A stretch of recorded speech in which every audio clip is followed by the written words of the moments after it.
We have with us today Dr. Masood Raja, author of The Religious Right and the Talibanization of America, that came out last year in 2016, Constructing Pakistan, Oxford 2010.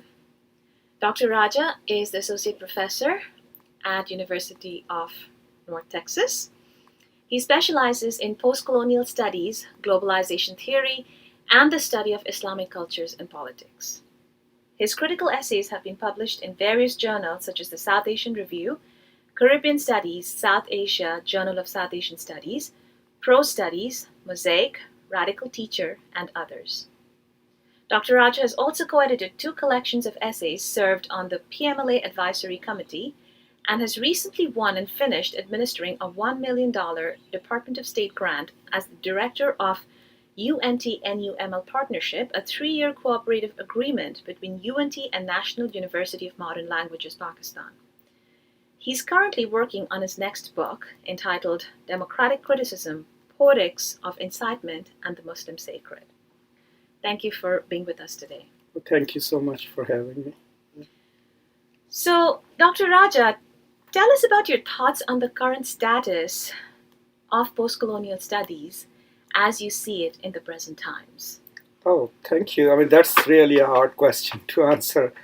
But I think a lot of people have been saying since the recent elections in the United States that somehow postcolonial studies is in a crisis because of our focus on questions of identity, that maybe it's no longer needed. But I think more and more in the current climate of global politics and regional politics, there is more need of what postcolonial studies does. And what it does is it questions issues of cultural identity, global economics, neoliberalism, distribution of global resources, and now more also on the lines of environmental protections and eco-criticism.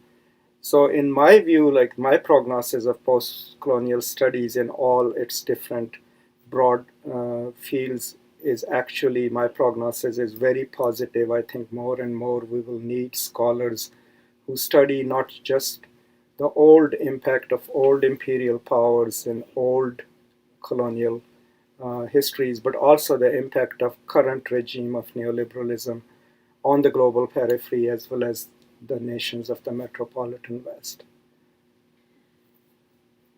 And related to that, how do you situate postcolonial Pakistan in the larger realm of postcolonial studies?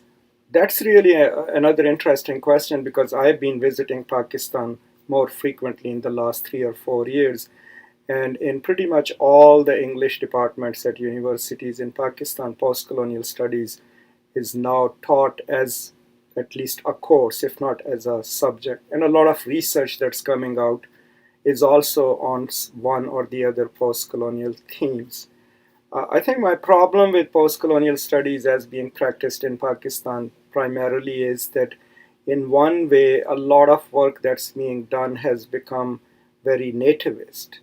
And somehow there is this belief that in order to do good work in postcolonial studies or literary studies, there is no need to know the Western canon or the American lit canon, and that somehow scholars can just write from their own lived experience based on the texts that are locally available. And I think that's a disservice to postcolonial studies, because to me personally, postcolonial studies is so expansive, because in order to be a good postcolonialist, you don't only need to know the text of your region that you study, but you also need to know the mainstream canon. Only then you know where to place your argument, where to start your discussion. And in Pakistan, I would like to see more of a hybrid post-colonial studies where focus is on Pakistani culture and literature being produced in Pakistan, but where scholars are not afraid of placing it within the larger global context. Your book, The Religious Right and the Talibanization of America, came out last year. It's a really intriguing title, The Talibanization of America. Tell us about this book and what it entails in doing. So, what I was trying to inquire in this book was that whenever you hear about the Taliban, or Islamic fundamentalism, especially in America, there is this pre-assumed idea that somehow Taliban are irrational and something like that could never exist within United States. So what I planned to study was, first of all, in one chapter, what constitutes Taliban, what narratives do they use to justify their actions and themselves. And so I saw this surprising coincidence or these similarities between the rhetoric of the Taliban and the rhetoric of the American extreme right, because both these groups tend to be literalist in their reading of the sacred text. Both groups believe that if their version of the sacred text were to be implemented, Pakistan or Afghanistan would become a better place. Similarly, the American ultra-right believes that if biblical law was to be implemented, America would become a great place. So what I wanted to study was that what kind of a world would these people create if they had the absolute freedom to put into practice their religious beliefs, which the Taliban did get in Afghanistan, and we saw that they created kind of a death world. But somehow there is a belief that if biblical law is implemented in the United States, the result won't be the same. And I think that's a misconception, because what saves, let's say, United States from ultimate Talibanization is not necessarily because Bible is more of a liberal text, but because there is a very strong civic culture. There is a constitution, and there are civic structures which will not permit you to do certain things, regardless of how literalist you are in your approach. So if you take away that civic imperative, which tells the religious groups that there are certain places you cannot go, there are certain things you cannot do. If you take that civic imperative away, which I call a civic imperative, then the ultra-right in the United States will end up creating the same kind of destructive world that the Taliban created. So that was my ultimate conclusion.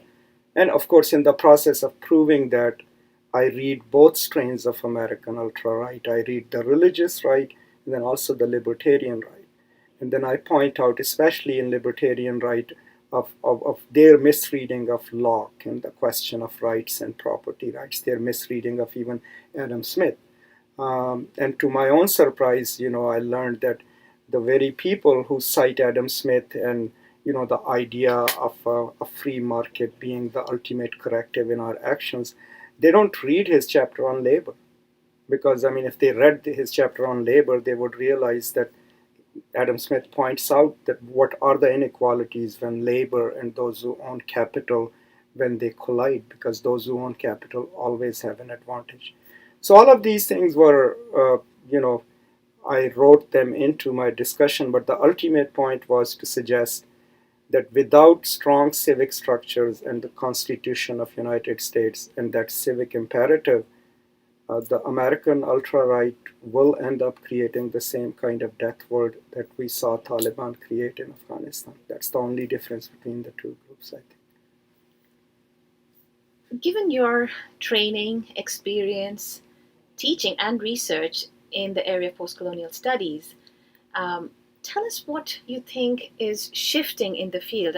We talked about earlier what the present field is like, but what is the future in the way it is shifting in certain kind of theoretical paradigms? Where do you see it going? Well, if you look at the history of postcolonialism as a field of study within the English departments, there never was a stable field.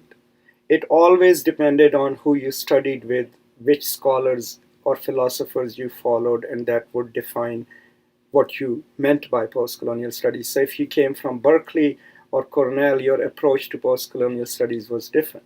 Now, if you read Edward Said, Homi Bhabha, and Gayatri Spivak, then your approach to postcolonial studies would be different. But if you read Robert Young and other materialist leftist readings of the history of colonization, so already the field could not necessarily be called either post-structuralist or just Marxist, because it was a combination of all, and then there was a huge aestheticist strain in it too. So, and I think that's what made postcolonialism such a formidable field of study, because you could bring your native knowledge, you could acquire metropolitan knowledges and philosophical knowledge, and you could bring the two together to critique power or to critique global inequalities. So now I think increasingly with the rise of, let's say, the Italian Marxism, the autonomous Marxist or workerist Marxist, there is a need that post-colonial studies should take into account, what's coming from that, from Carlo Vercellone or Franco Berardi and these people. What are they theorizing about the current digital labor that they also call cognitariat? And post-colonial studies needs to incorporate that in its own undertaking. Furthermore, I think post-colonial studies also needs to focus more on neoliberalism and globalization and what happens to literary texts in that, and how to teach literary texts, liberatory texts, in the metropolitan cultures, but also in the former colonies with that knowledge of globalization and neoliberalism in mind. So for me personally, since I do work on political Islam, I also feel that there is a need now, because of the refugee crisis and rise of Islamophobia both in Europe and United States, there is also a need in post-colonial studies for scholars to actually study political Islam, issues of migration, immigration, but also issues of representation. Why is it that in so many developed nations, in so many European liberal countries, it's very easy to stereotype Muslims or issue blanket statements about them without much critique of those statements? And I think that's another rich field where the younger scholars can go into and bring post-colonial studies and the tools that it provides to the study of migrancy, but particularly Muslim migrancy within Europe and United States. I think this ties up with the final question. Tell us about your future projects, and I think you lined up a couple of books that are coming out, so could you please tell us something about I'm currently working on two book projects. One is a finished manuscript which is being considered by a publisher, and that the title you already mentioned in my introduction, that's Democratic Criticism, Poetics of Incitement and the Muslim Sacred. And that book, actually, I've been working on it for about 5 years, and it sees its beginning point, the Rushdie affair, the publication of the Satanic Verses, and the response to its publication both within the Islamic world as well as in the metropolitan West. And so what I'm trying to insist in this book is that increasingly, while we teach literature and literary texts about Islam in our classes in the United States as well as in Europe, we are not required, the scholars themselves or their students, to learn at least the basics of the meaning-making processes within Islamic cultures. So what ends up happening is we reduce these cultural representations to a sort of a westernized reading of these texts. So just as it's impossible for me to read any American novel without knowing the cultural and historical context of that novel, what I'm suggesting is that we cannot teach literatures of the Islamic world without at least a basic knowledge of Islamic history, Islamic philosophy, and the historical context within which a novel is produced. So democratic criticism kind of enables the readers to at least understand the basic concepts that are absolutely necessary for any scholar to master before they either teach or write about literary texts that either write about Islam or draw on Islamic raw materials. The other book project is also under consideration by another publisher, is a book on ISIS. I know there are a lot of books on ISIS, but what I'm trying to do is I'm trying to read ISIS as an ideological organization. So a part of me, the project is defining what do I mean by ideology, and then seeing, how does ISIS construct its ideology, but also what narratives does it mobilize to perpetuate itself. And I think what makes the book unique is because I'm actually reading the texts produced by ISIS themselves. So the journal Al-Dabiq that they published, about 12 issues of. Al-Rumiyya is another journal that they publish. Then there is a book which in Arabic is called Idaratul Tawahish, which means a management of savagery. These are the core texts that ISIS leadership uses to define itself. I think understanding these texts and the ideology behind it is crucial in understanding not just ISIS as an organization, but ISIS as an ideological phenomenon. And so that's what I'm trying to do in that book. Thank you very much for being with us today.